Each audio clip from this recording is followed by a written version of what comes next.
데일리 브리핑. 네, 오늘 데일리 브리핑 퀀텀 F&A 최은하 대표와 함께합니다. 어서 오십시오. 안녕하십니까. 네, 이 제롬 파월 연준 의장도 결국 불격의 가능성을 인정하고 나섰네요. 어제. 그렇게 얘기는 쭉 해왔었죠. 네. 해왔었고 기본적으로 이렇게 설명을 할 수 있을 것 같아요. 일단 연준은 모든 가능성을 다 얘기를 하는 것이 좋은 상황입니다. 네, 지금 나중에 말 나오지 않게. 말 나오지 않게. 그리고 이제 여기는 뭐가 중요한 게 있냐면 연준의 그 신뢰성 문제가 있기 때문에 이제 괜히 너무 좋은 얘기만 하다가 그 신뢰성까지 깨지면은 이제 정말로 나중에는 감당하지 못한 일이 있어서 어제 이제 그 질문이 나왔을 때 어제 질문 나온 게 어디였죠? 그 유타 뭐 하여튼 그런 의원이 하신 건데 거기에 대해서 충분히 possibility가 있다. 네, 있고 그 다음에 뭐 리세션이 온다고 해도 우리는 뭐 금리를 올려서 인플레이션을 잡아야 되겠다라고 하는 이제 그런 그 의지를 다시 한번 천명해 준 것은 여러 가지의 그 학자적인 분위기를 만들어 주는 거죠. 가능성은 이것도 있고 저것도 있고 다 있다. 근데 이렇게 알려주는 것이 시장에게는 더 준비하는데도 도움이 많이 되지 않겠냐. 이제 이렇게 평가들을 받고 있습니다. 네.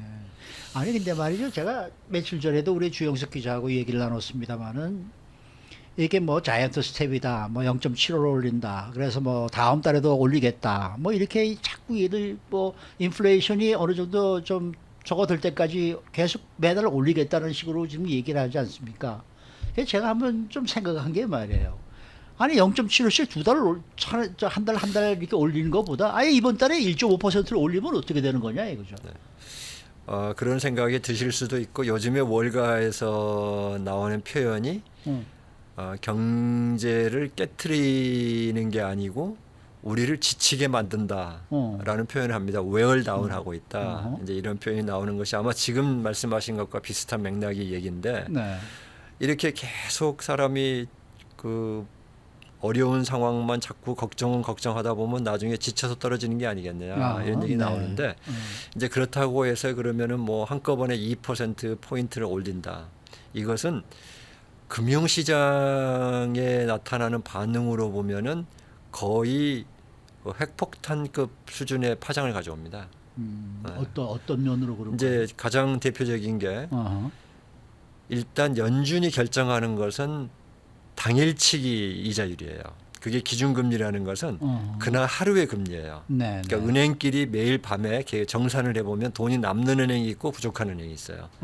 이럴 때 남는 은행이 부족한 은행에 빌려주는 금리가 바로 이 기준금리예요. 이것은 연준이 컨트롤할 수가 있어요. 그런데 이것을 제외한 나머지 6개월, 1년, 2년, 5년, 10년짜리 채권은 연준이 컨트롤할 수가 없는 금리예요. 그건 시장에서 결정이 되는데 네. 만약에 2% 포인트를 올렸다. 그럼 시장이 이걸 반응할 시간적인 여유가 없습니다. 그러면은 금융시장이 잘못하면 마비가 돼버려요. 순간적으로. 이런 것은 뭐 상상할 수가 없는 일이죠. 그래서 항상 그 예고성을 지금 강조하는 것은 시장에게 예고를 해줌으로써 이 금융시장이 적응할 수 있는 시간을 주는 거고 그다음에 이렇게 단계적으로 올리는 이유는 그 자기들이 조정하는 금리를 단계적으로 점진적으로 올림으로 해서 시장이 거기에 따른 현실적인 적응을 할 수 있는 기간을 충분히 주겠다. 이제 이런 시도거든요. 그래서 그 답답한 마음에 뭐 한꺼번에 해버리고 뭐 그냥 한 대 맞고 끝나면 어떠냐 드실 수도 있겠습니다만은 금융시장 특히 채권 시장의 움직임에서는 그것은 거의 불가능한 얘기고 그렇게 했을 때는 잘못하면은 세계 금융권의 채권 시장이 당분간 뭐 일시적이나마 문을 닫을 수도 있는 그 정도의 상황이 올 수 있다. 그런 점에서는 그러면 지금까지 역사상 단 한 번도 뭐 1.5%, 2%를 한꺼번에 올리고 이런 적은 없었습니까? 우리가 1980년에 그런 일이 있었었죠. 그것도 폴 보커 의장이 들어와 가지고 금리를 그때 이제 인플레이션이 15%가 넘었을 때 그렇게 막 급격하게 많이 올린 적은 있었는데 그 당시 때는 그게 가능했다기보다는 그렇게 할 수밖에 없었던 게 너무나도 격차가 컸었어요. 그래서 그런 어떤 극단적인 선택을 할 수밖에 없었던 거고 그리고 이제 그 결과는 미국이 또 상당히 심각한 침체에 빠졌고 더 나아가서는 보커 의장이 결국은 의장직에서 연임이 안 됐죠. 네, 그러니까 이런 부분은 지금 현재 그 금융시장의 이렇게 흐름과 그 생리를 이해한다 그러면은 이런 과정을 거칠 수밖에 없다. 그렇게 좀 이해를 하셔야 될 것 같습니다. 그러니까 뭐 다음 달은 0.75%의 인상이 뭐 거의 확실하다고 해도 과언이 아니겠네요. 지금 그렇지는 않습니다. 그렇지는 않아요 또. 네, 지금 지난번에 이제 지난주 회의 끝나고 나서 0. 다음 달 7월 25일인가 그때는 0.5에서 0.75 정도를 올릴 가능성을 우리가 갖고 있다고 얘기를 했는데 지금 0.75를 올리고 난 이후에 미국 경제 지표들을 보시면은 상당히 둔화되는 모습들을 다 보여주고 있어요.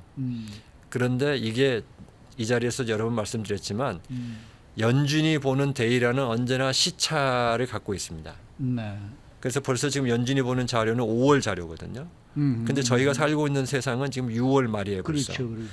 이 시차 조정을 잘못하면은 이미 시장에서는 둔화가 돼버렸는데 아직 둔화가 안 된 걸로 봐서 공격할 수가 있어요. 네, 네. 그렇기 때문에 이제 제가 그 말씀을 드리는 포인트는 뭐냐면 우리가 6월에 금리를 올릴 때는 5월 자료였었어요. 그런데 지금 이미 5월부터 6월 사이에만 들어서도 지표가 많이 나빠졌어요. 그렇기 때문에 7월에 가서는 0.75가 아니고 0.5만 해도 되겠다라는 분위기는 지금도 상당히 높습니다. 네, 그래서 네. 아직까지는 저희가 0.75%포인트는 확실하다 이렇게 얘기하기는 좀 너무 이른 감이 있다 이렇게 볼 수 있겠습니다. 그러면 이번에 0.75%포인트를 올리고 난 다음에 어떤 이 뭐랄까요 그 좀 효과라 그럴까요? 아니면은 부작용이라 그럴까요? 이런 것들이 지금 뭐가 보고가 되고 있습니까? 가장 지금 우리 눈에 띄게 나타나는 것은 많은 분들이 요즘 이제 그 얘기 하십니다만은 주식 시장이 지금 상당히 어려워졌죠. 그 다음에 주식 시장과 달리 부동산 시장은 계속 괜찮을 거다라는 분위기가 오다가 지금 부동산 시장이 이제 많이 나빠졌어요. 네. 나빠졌는데 부동산 시장은 지금부터 이제 조정세가 시작이 된 것에 불과하다. 이런 이 진단이 나오고 있기 때문에 이제 주식과 부동산이 지금 동시에 다 하락세에 들어간다고 치면 그 다음에 지금 고용인데요. 고용 자체도 그동안에는 사람 구하기가 너무 힘들다. 이 분위기에서 이제는 서서히 오늘 아침에도 그 월스트리트저널에서 발표된 얘기지만 고용하겠다고 신문에 광고를 내놓고 난 다음에 그것을 이렇게 접어버리는 경우들이 드디어 나오기 시작하고 있습니다. 네, 네, 네. 그러니까 이제 고용 시장도 어느 정도는 이제 진정세에 들어간다. 이제 이런 식으로 변화가 있기 때문에 지금 현재 분위기로 봐서는 이미 그 둔화세는 들어간 거 아니냐. 이제 이렇게 평가가 이제 나오고 있다. 이렇게 얘기할 수 있습니다. 말씀하신 것처럼 이 주택 시장 다 연결고리가 있는 그런 문제들인데 둔화되거나 하락세가 이어진다는 평가 속에서 그렇다면 좀 더 분석을 하다 보면은 주택 시장 침체 우려되는 거 아닐까요?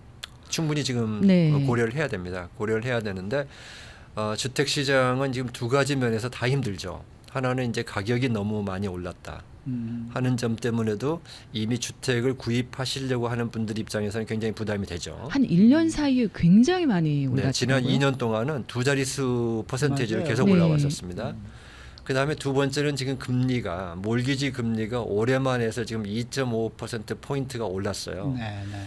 그래서 주택 중간가, 주택 거래되는 중간가 기준으로 만약에 30년 고정 만기 대출을 받는다 그러면은 올해 초에 그 주택을 사셨던 분에 비해서 지금 월 페이먼트가 거의 60%가 늘었습니다. 그 그러니까 정도로 만약에 차이가 1,000불 나는 페이먼트를 거예요. 내셨다고 하면 이번에 그 중간가의 주택을 사가지고 융자를 받으시면 1,600불을 내시는 거예요. 아이고.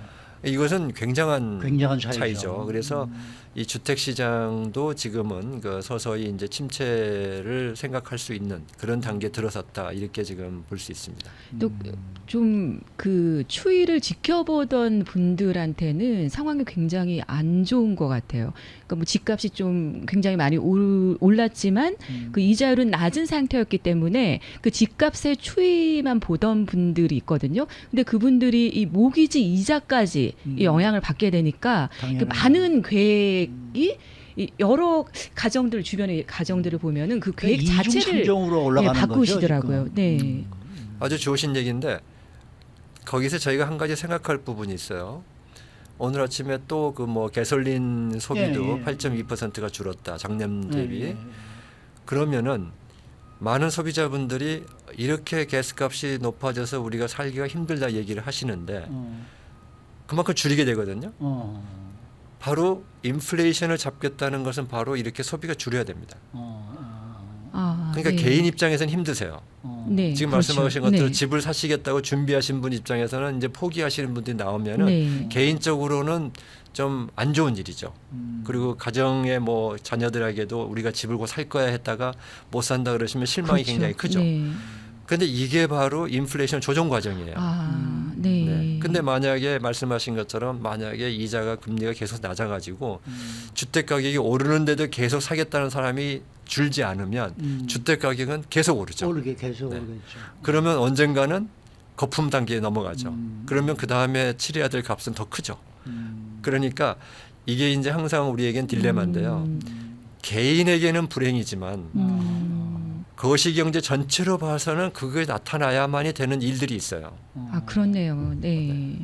아니 그러니까 아까 말씀하신 대로 지금 뭐 가솔린 가격이 이렇게 전국 평균이 지금 $5 이상 아닙니까? 그렇죠. 이게 높으니까 가솔린 소비량이 줄어든 거예요. 그렇죠? 그렇죠. 지난해 같은 달보다 뭐 몇 퍼센트? 8.2, 8%가 지금 8.2. 감소했다고 지금 얘기가 나오는 거 보니까 확실히 가격이 올라가면은 소비는 줄 수밖에 없는 게 확실한 거고 그걸 지금 원하고 있는 게 연준의 지금 작전이죠. 그렇죠. 결론적으로 보면. 네네. 네. 네, 체감적으로 느껴지지 않으면 사실 약간의 차이로는 그렇게 뭐 생활 패턴을 바꾸게는 안 되더라고요.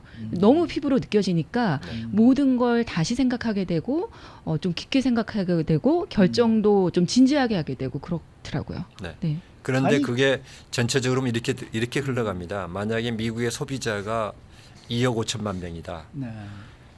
그 피부로 느끼시는 부분이 다 달라요. 아, 그것도 가장 그렇겠네. 심하게 네. 느끼시는 분들이 있고 네. 그 정도가 낮아지는 건데 이게 서서히 올라옵니다. 네, 네, 네. 그러니까 여기 현재 직장을 갖고 계신 분들 입장에서는 가솔린 가격이 2불대에서 3불, 4불 오는 것까지는 지탱할 만한 분들이 굉장히 많았을 거예요. 네, 네, 네. 근데 그 사이에도 2불에서 3불만 돼도 못 버티시는 분들은 있었어요. 그렇겠죠. 저희가 몰라서 그렇고 못 봐서 그렇지. 그러니까 이게 점점 비율이 늘어가면서 이 수요 공급은 조정이 되는 거거든요. 아, 네. 그러니까 주택도 지금 그렇게 네. 그런 맥락으로 보실 필요가 있습니다. 네, 네.